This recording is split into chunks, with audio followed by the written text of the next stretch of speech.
We have Jameszoo here, who just finished his performance at the Greenhouse stage. How did it go? It was great. Yeah, I had a lovely time, lovely festival and a lovely crowd, so I'm really happy. How did you prepare for this performance? As little as possible. As little as possible. That's your approach? Yeah, mainly. Playing, also making music? Yeah, I mean, with making music it's a bit different, but with DJing, I mean, it just depends on what crowd is in front of you, and you never really know, so I just tend to go with the wave. So it was fun, I loved it. You've just had a release on Dekmantel with Spata, a collaboration with Self-Egg. Yes. Can you tell us something about it? Not really.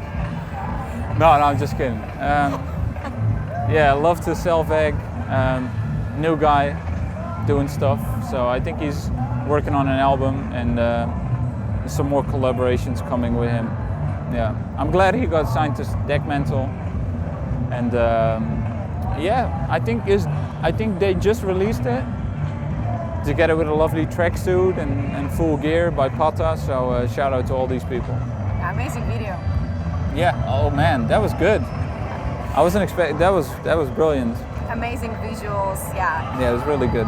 About your first release, your first album on Brain Feeder, a label of Flying Lotus. Yeah. Are you satisfied with how it's being received?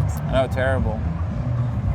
Are you kidding? Yeah. No, it's great. I wasn't expecting so much love, and it did what it did, and I'm just really humble and happy about the fact that people can hear it now, and that Brain Feeder released it. Big fan of the label.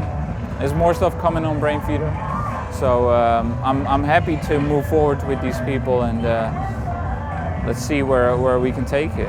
How did your relationship start with Brain Feeder? It was a weird one because I've met Lotus, Steve in New York when I was doing the Rebel Music Academy, and I wasn't really pitching any music to him then. I wasn't taking making music too serious either. It was just something I did.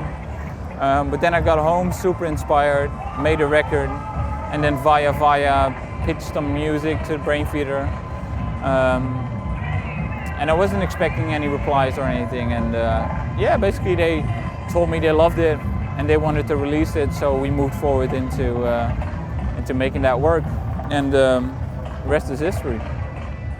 To a lot of people, your music may sound experimental. You, of course, mix all these different genres, and I'm curious, do you actually perceive it as experimental? Because this is a matter of perception. Yeah, I guess. definitely.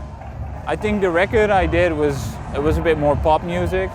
It was a bit of a pop record. I think I have some stuff lined up that's a bit more freaky. So I think it was a nuanced kind of.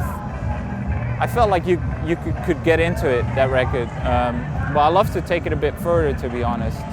So I'm hopefully people stay with me and get on the ride with me, and yeah, it's perceived in many ways. Like some people called it free jazz, and some people called it electronic record. But I think what I like myself about the record is that it's nothing at all. It's just goofery, buffoonery, foolish. That's why it's called Fool as well. Yeah. You just said that there was a period you didn't take music serious, and did it change? Yeah, completely. When I started working on that record, on Fool, the album for Brain Feeder, that's when I noticed that I was really in love with making music, and I wanted to put my full create, like I really wanted to make this work. So that's when I noticed I was really getting serious about it, and that hasn't changed ever since. So I'm not there yet, and I'm definitely not there when I want to be, but I'm getting closer. So I think it's a good mixture of foolishness, seriousness, not taking things too serious, but I appreciate that. Allowing experiments happen. Yeah, definite. I mean, yeah. Are you planning to hang out here some more? No, I'm going straight home. Oh. No, I'm just kidding.